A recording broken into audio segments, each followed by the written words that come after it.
Good morning, folks, and welcome back to my channel, High Tunnel and Field Tomato Production. Today is May the 17th, 2023.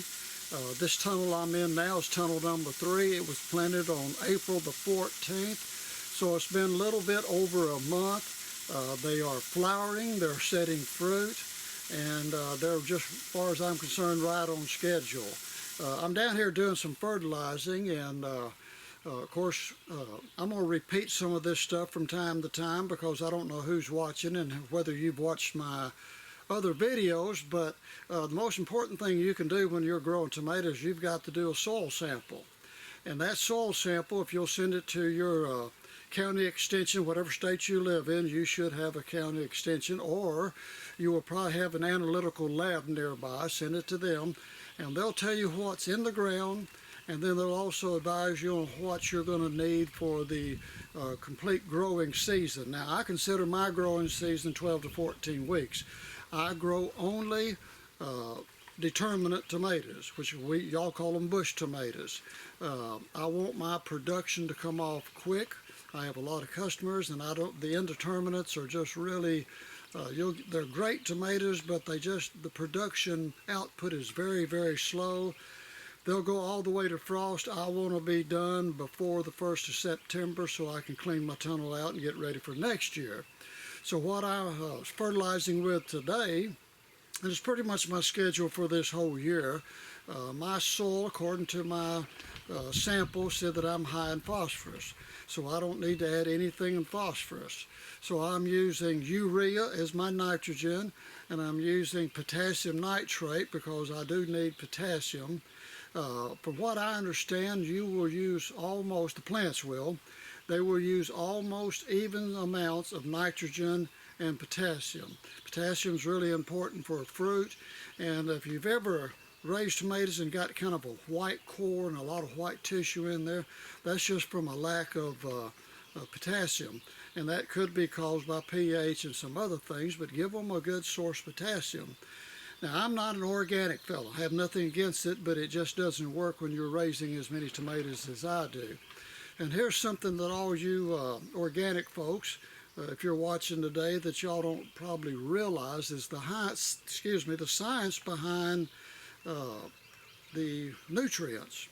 And a plant can only absorb an inorganic form of nitrogen and the form of potassium and phosphorus. So if you get some chicken litter or any kind of store-bought organic fertilizers, you put it on there, what it's got to do is break down first, and that'll be by the microbial action that's in the soil. It will take that and it eats up that stuff, and then it turns it into an inorganic form which is available to your plants. So for me, that's just not quick enough. When I give them a shot of nitrogen today, I'll see my plants getting the results of it, and I mean within 24 hours or less. What I'm doing is, we call it spoon feeding. I give them a little bit every week rather than a whole bunch at one time, and that gives them a steady growth. One of the things I hate in kind of any plant is to see them get a spurt and then they slow down, and then you give them some more fertilizer and they'll grow up again, and then they slow down. What I want to do is keep them steadily supplied the whole season. And as you know, tomatoes are heavy feeders. I'm in Arkansas. According to the University of Arkansas, 1 acre of tomatoes, field tomatoes, will consume about 6 pounds of pure nitrogen.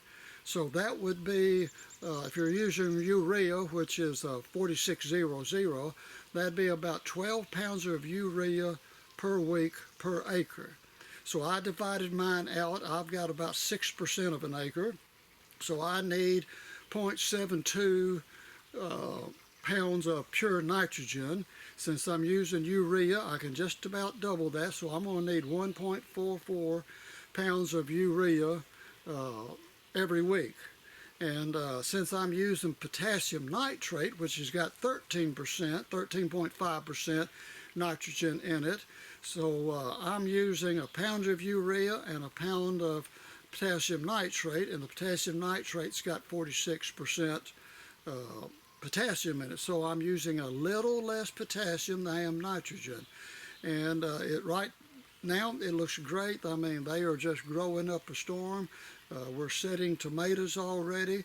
I think I'm on schedule to be able to have ripe tomatoes before the 4th of July. I really predict that last week of June I will have some.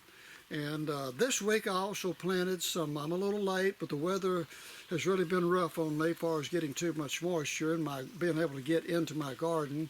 This week I put 150 tomatoes in my garden, which is about a 1/4 acre, and I set some peppers and some other plants out. But I tried actually three new tomatoes this year. I've got the greatest tomato I think there is, but if you don't experiment a little bit, try some new varieties, you'll never know.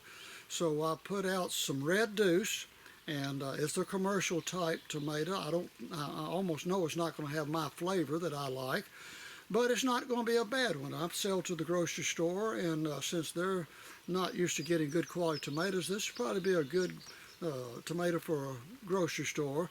I'm also using one called Grand Marshal, and Grand Marshal is what you call a heat set variety.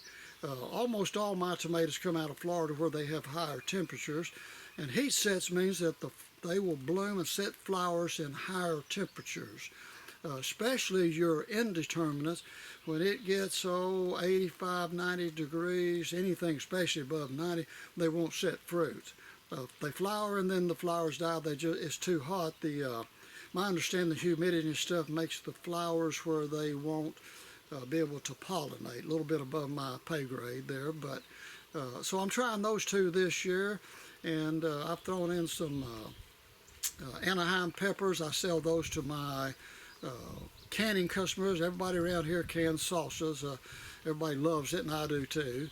And so I'm raising some peppers, because a lot of times when you're getting ready to getting ready to make your salsa, if you didn't grow them yourself, the stores may not have peppers. So something I'm doing. So okay, well, that's all I'm going to give you for today. Let me give you just a quick shot of the tomatoes.